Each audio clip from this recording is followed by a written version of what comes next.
नमस्कार प्रेक्षकांनो, स्वागत आहे फिल्मी बायोग्राफी या यूट्यूब चॅनलवरती। सावळीची जणू सावली या मालिकेच्या आजच्या भागामध्ये असं काय पाहायला मिळणार आहे ते पाहूया। तर ऐश्वर्या चुगली करते, ती सावलीचं नाव तिलोत्तमाला सांगते की सावली सारंगच्या हळूच खोलीमध्ये गेली होती म्हणून, आणि हे ऐकून तर तिलोत्तमाचं डोकंच फिरतं आणि ती तरतरा सारंगच्या खोलीत जाते आणि विचारते, सारंग अरे त्या मुलीची खोलीत यायची हिम्मत कशी काय? मला हेच कळत नाही, तू त्या मुलीला खोलीत का घेतलंस? तुला एक शब्दाने ही गोष्ट मला सांगावी अशी वाटली नाही का रे? तेव्हा सारंग बोलतो, मला हे सगळं महत्त्वाचं नाही वाटत आई।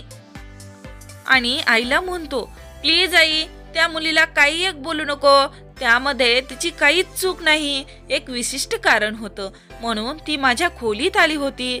तिचा लहान भाऊ आपू त्याला माझ्याशी बोलायचं होतं आणि तिने जर तिचं बोलणं माझ्याशी करून दिलं नसतं ना तर त्याने गोळ्या घेतल्या नसत्या। अगं आई, तुला माहित नाही त्याच्या परिस्थिती पाहिली, त्याला खूप मोठा भयानक आजार आहे, त्याच्यासाठी औषध घेणे फार महत्त्वाचं आहे आणि म्हणून ती इकडे आली होती, दुसरं काही एक कारण नाही। आणि मला एक सांग, ते काही घडलं त्यामध्ये त्या लहान मुलाला काय चूक आहे?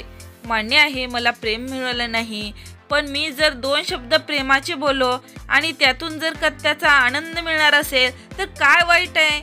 खरं तर काल रात्री मी जेव्हा त्या अप्पूशी बोललो होतो ना, तेव्हाच मी ठरवलं होतं की आजपासून मी फॅक्टरीला जाणार। आई, तुला माहित नाही, लहान मुलगा लहानपणापासून खूप मोठ्या आजाराशी लढतोय ग, आणि त्या मुलासमोर माझं दुःख काहीच नाहीये, आणि तो इतका लहान असून तो इतक्या मोठ्या आजाराशी लढू शकतो, तर मी सुद्धा लढेन, मी त्या अस्मीला विसरेन आणि फॅक्टरीला जाईन।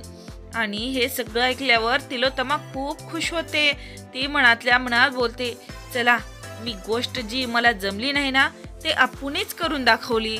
तर मित्रांनो, यापुढील भाग खूप इंटरेस्टिंग आहे, पाहण्यासाठी चॅनलला लाईक करा, सबस्क्राईब करा, शेअर करा। मित्रांनो, पाहत रहा फिल्मी बायोग्राफी यूट्यूब चॅनल। तोपर्यंत धन्यवाद।